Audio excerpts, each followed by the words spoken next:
Hello everyone, welcome to my channel. তো আজকে আমি তোমাদের মডেল অ্যাক্টিভিটি টাস্ক দশম শ্রেণীর ভৌত বিজ্ঞানের পার্ট 6 সলভ করাবো। তোমরা অবশ্যই ভিডিওটা মন দিয়ে দেখবে। ওকে, চলো ভিডিওটা শুরু করছি। প্রথম কোশ্চেনটা দেখো, 1.1, যে গ্যাসের বাষ্প ঘনত্ব অক্সিজেন সাপেক্ষে 2, তার গ্রাম আণবিক গুরুত্ব হলো। অ্যান্সার হবে 64 গ্রাম পার মোল। দেখো 1 কোশ্চেনের অ্যান্সার ঘ কেন হবে। দেখো কোশ্চেনে কী বলা আছে, যে গ্যাসের বাষ্প ঘনত্ব অক্সিজেনের সাপেক্ষে 2, তার গ্রাম আণবিক গুরুত্ব হলো। তার মানে এখানে বলেছে কোনো একটা গ্যাসের বাষ্প ঘনত্ব অক্সিজেনের সাপেক্ষে 2 হবে, তাই না? তো আমরা কোন গ্যাস সেটা আমরা জানি না, তো আমরা এর জন্য লিখে নিয়েছি যে ধরি একটি গ্যাস এ। ওকে, এর বাষ্প ঘনত্ব কি DA। ডি দ্বারা তোমরা জানো যে ডি দ্বারা বাষ্প ঘনত্বকে সূচিত করা হয়, এবং আণবিক গুরুত্ব কি MA। ওকে, এবার দেখো কি বলা হয়েছে কোশ্চেনে, যে গ্যাসের বাষ্প ঘনত্ব অক্সিজেনের সাপেক্ষে, যখন কোনো কিছুর সাপেক্ষে কোনো কিছুর নির্ণয় করা হয়, কোনো কিছুর মান নির্ণয় করা হয়, তখন সেটাকে নিচে হয়। মানে যখন দেখো যে এইখানে যেটা বলা হয়েছে যে এ গ্যাসের বাষ্প ঘনত্ব অক্সিজেনের সাপেক্ষে 2, তার মানে কি এ গ্যাসের বাষ্প ঘনত্বকে কোন চিহ্ন দ্বারা সূচিত করা হবে? DA দ্বারা, হ্যাঁ না? এ গ্যাসের বাষ্প ঘনত্বকে কোন চিহ্ন দ্বারা সূচিত করা হবে? DA দ্বারা। আর অক্সিজেনের বাষ্প ঘনত্ব সেটাকে কোন চিহ্ন দ্বারা সূচিত করা হবে? DO2 দ্বারা। তাহলে DA/DO2 ইকুয়াল টু কী হবে? 2 হয়ে যাবে। ওকে, আবার আমরা জানি কি D equal to M/2। D equal to কি M/2। এ গ্যাসের ক্ষেত্রে, যে এ গ্যাস রয়েছে সেই গ্যাসের ক্ষেত্রে তাহলে কী হবে? DA ইকুয়াল টু M/2 হবে, হ্যাঁ না? আর O2 গ্যাসের ক্ষেত্রে কী হবে? O2 গ্যাসের ক্ষেত্রে DO2 ইকুয়াল টু MO2/2 হবে, হ্যাঁ না? অক্সিজেন গ্যাসের বাষ্প ঘনত্ব কী হবে? অক্সিজেন গ্যাসের আণবিক গুরুত্ব /2। এই গ্যাসের বাষ্প ঘনত্ব কী হবে? এই যে এই গ্যাসের বাষ্প ঘনত্ব, DA মানে কি? DA হচ্ছে বাষ্প ঘনত্ব। তো এই গ্যাসের বাষ্প ঘনত্ব কত হবে? এই গ্যাসের আণবিক গুরুত্ব /2। এবার দেখো এই যে 1 নং সমীকরণ এটা দিয়েছি, DA/DO2 ইকুয়াল টু 2, এটা আমাদের বলে দিয়েছে প্রশ্নে।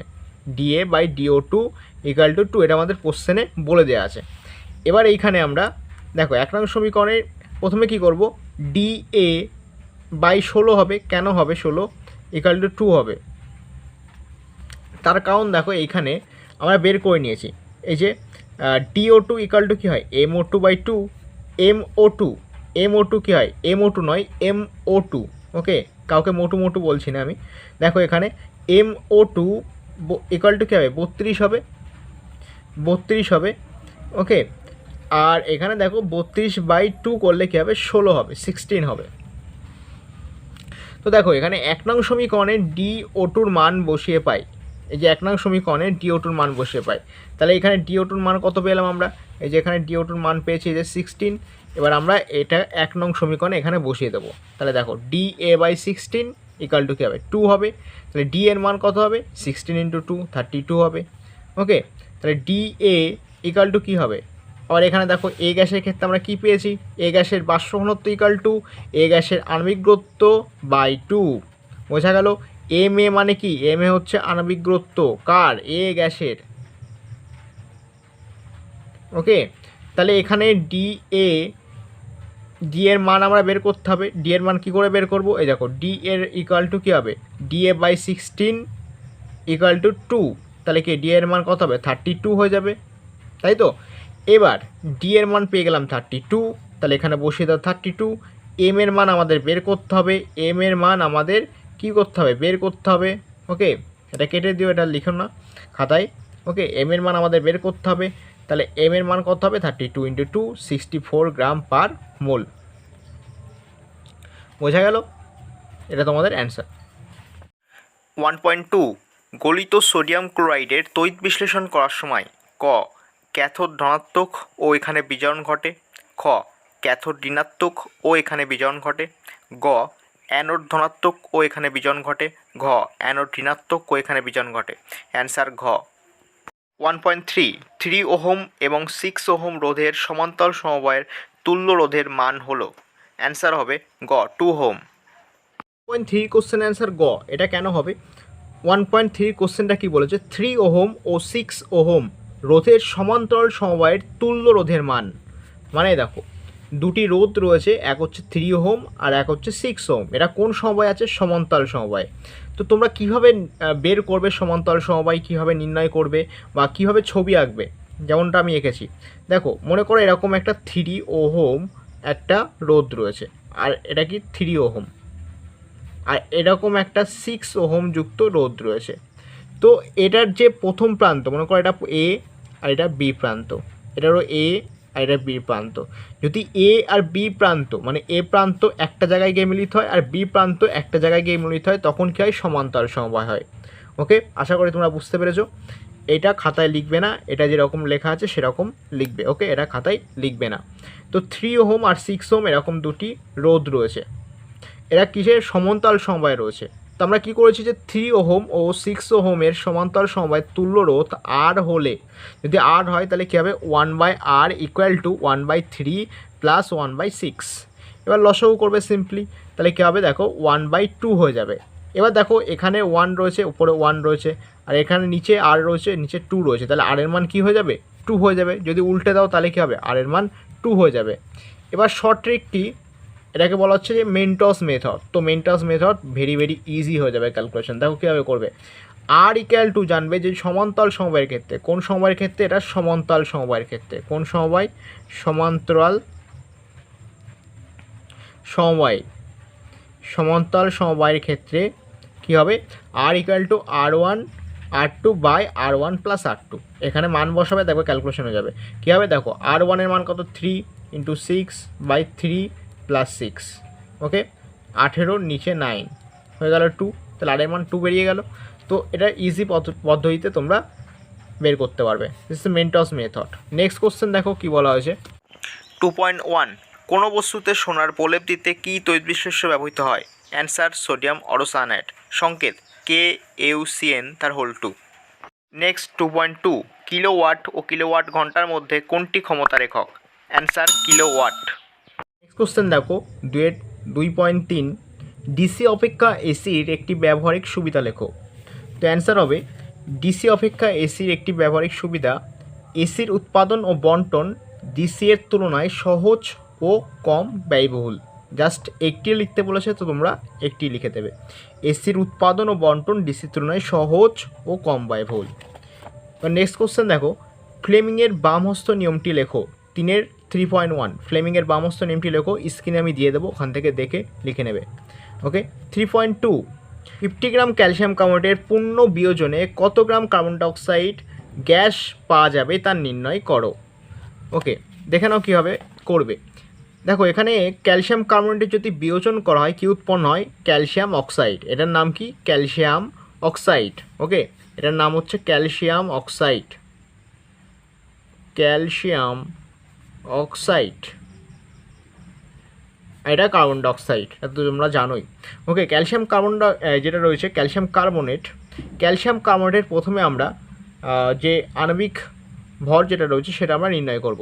দেখো এখানে ক্যালসিয়ামের বলে দিয়েছে, তোমাদের কোশ্চেনে দেখো ক্যালসিয়ামের 40 বলে দিয়েছে, কার্বনের 12 আর অক্সিজেনের 16 বলে দিয়েছে। তো ক্যালসিয়ামের 14 লেখো, প্লাস দিয়ে 12, প্লাস দিয়ে এখানে অক্সিজেন কটি রয়েছে? নিচে 3 রয়েছে, তার মানে 3টি অক্সিজেন রয়েছে। তো 3 × 16 এখানে ক্যালকুলেশন করে দেখবে 100 গ্রাম হচ্ছে। ওকে, এবার কার্বন ডাইঅক্সাইডের আণবিক গুরুত্ব বা আণবিক ভর আমরা বের করব।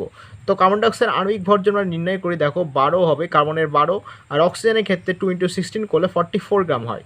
তাহলে আমরা কি লিখবো? যে 100 গ্রাম কার্বন ডাইঅক্সাইডের বিয়োজনে 44 গ্রাম কার্বন ডাইঅক্সাইড উৎপন্ন হয়। সরি, 100 গ্রাম CaCO3, এখানে একটু কারেকশন করে নাও। 100 গ্রাম CaCO3 বিয়োজনে 44 গ্রাম কার্বন ডাইঅক্সাইড উৎপন্ন হয়। 1 গ্রাম ক্যালসিয়াম কার্বনেটের বিয়োজনে কত উৎপন্ন হয়? 44/100। আর এখানে 50 গ্রাম CaCO3 বিয়োজনে কত উৎপন্ন হয়? 22 গ্রাম কার্বন ডাইঅক্সাইড। তো 50 গ্রাম কার্বন ডাইঅক্সাইডের দহনে 22 গ্রাম কার্বন ডাইঅক্সাইড উৎপন্ন হয়। তাহলে কী হবে অ্যান্সার? 22 গ্রাম কার্বন ডাইঅক্সাইড উৎপন্ন হয়। ওকে, এবার নেক্সট কোশ্চেন দেখো কী বলেছে। 4.1 দেখো দুটি ধাতব তারের দৈর্ঘ্যের অনুপাত 2:1, ব্যাসার্ধের অনুপাত 1:2 এবং রোধাঙ্কের অনুপাত 3:4 হলে তার দুটির রোধের অনুপাত কত হবে তা আমরা নির্ণয় করি। প্রথমে কি করবে? দুটি ধাতব তারের দৈর্ঘ্যের অনুপাত 2:1। ওকে, দুটি ধাতব তারের ব্যাসার্ধের অনুপাত বলেছে 1:2। দুটি ধাতব তারের রোধাঙ্কের অনুপাত তোমাদের ক্ষেত্রে বলে দিয়েছে 3:4। এবার প্রথম তারের ক্ষেত্রে L1 মনে করি, প্রথম তারের ক্ষেত্রে L1 তাহলে কী হবে, এখানে অনুপাত বলে দিয়েছে 2:1। ওকে, তাহলে প্রথম তারের ক্ষেত্রে L1 কী হবে, 2 হবে। দ্বিতীয় তারের ক্ষেত্রে L2 কী হবে, 1 হবে। প্রথম তারের ক্ষেত্রে R1 মানে ব্যাসার্ধ যেটা 1 হবে, আর এক্ষেত্রে 2 হবে, 3 হবে রোধাঙ্ক, আর এক্ষেত্রে 4 হবে। এবার দেখো A1 আমরা কি জানি যে সূত্রটা রয়েছে, ওকে, রোধ নির্ণয় করার, সেটা কি R1 = ρ1 L1/A1। ওকে, এখানে লিখবে আমরা জানি। ওকে, প্রথম তারের ক্ষেত্রে তাহলে A1 কী হবে, A1 = হবে পাই R1 তার স্কোয়ার। কারণ কি A1 কি, A1 হচ্ছে প্রস্থচ্ছেদের ক্ষেত্রফল। তো এখানে লিখে দিতে পারো A1 = প্রস্থচ্ছেদের ক্ষেত্রফল। ওকে, এক্ষেত্রে এই পাশেও লিখে দিতে পারো A2 = প্রস্থচ্ছেদের ক্ষেত্রফল। তাহলে A2 = কি পাই R2 তার স্কোয়ার। তাহলে R1 = কী হবে, R1 হবে ρ1 L1, আর A1 এর জায়গায় আমরা কী বসাবো, পাই R1 তার স্কোয়ার বসিয়ে দেবো। ওকে, এবার R2 কী হবে, R2 = ρ2 L2/পাই R2 তার স্কোয়ার হবে।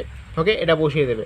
এবার দেখো আমাদের অনুপাত নির্ণয় করতে বলেছে, কিসের, রোধের অনুপাত। তাহলে R1/R2 = কী হবে, ρ1/ρ2 L1/L2। দেখো R1 এর সঙ্গে এটা কি সমানুপাতিকভাবে রয়েছে, তাহলে R1/R2, এখানে R2 দেখো সমানুপাতিকভাবে রয়েছে, তাহলে R1/R2 কী হবে, ρ1/ρ2 L1/L2। এবার দেখো R1 এর সঙ্গে R1² যেটা রয়েছে স্মল r1 মানে ব্যাসার্ধ, রোধের সঙ্গে ব্যাসার্ধ কি ব্যস্তানুপাতিক রয়েছে। তাহলে কী হবে, R1 এর জায়গায় কী হবে, যেখানে R2 তার স্কোয়ার হয়ে যাবে, আর R2 এর জায়গায় R1 তার স্কোয়ার হয়ে যাবে, যেহেতু ব্যস্তানুপাতিক রয়েছে। তোমরা নিচে লিখে নিয়ে করতে পারো, ঠিক আছে, R1/R2 বোঝার জন্য তোমরা বাড়িতে একবার ট্রাই করে দেখতে পারো, দেখবে সেম এরকমই আসবে। ওকে, তাহলে আমরা কি করব, ρ1/ρ2 মান বসাবো। দেখো ρ1 = ρ2 এর অনুপাত কত ছিল, 3:4, তাহলে সেটা বসিয়ে দেবো 3/4। ওকে, L1 L2 কী ছিল, 2:1, 2/1, আর R2/স্কোয়ার ছিল। আবার R2 এর কী ছিল, 2 ছিল R2 এর মান, এখানে দেখো R2 এর মান ছিল 2, তাহলে 2 বসিয়ে দেবো। R1 এর মান কত ছিল, 1 ছিল, তাহলে এখানে 1 বসিয়ে দেবো। এখানে ক্যালকুলেশন করে দেখবে 6/1 আসবে, তাহলে কী হবে, অনুপাত 6:1। তাহলে রোধের অনুপাত কী হবে, 6:1। আশা করি তোমরা প্রত্যেকটা কোশ্চেনের অ্যান্সার বুঝতে পেরেছো। তোমরা প্রত্যেকটা বন্ধুদের সাথে এই ভিডিওটি শেয়ার করো। ওকে, ফিরে আসছি নেক্সট ভিডিওতে, বাই।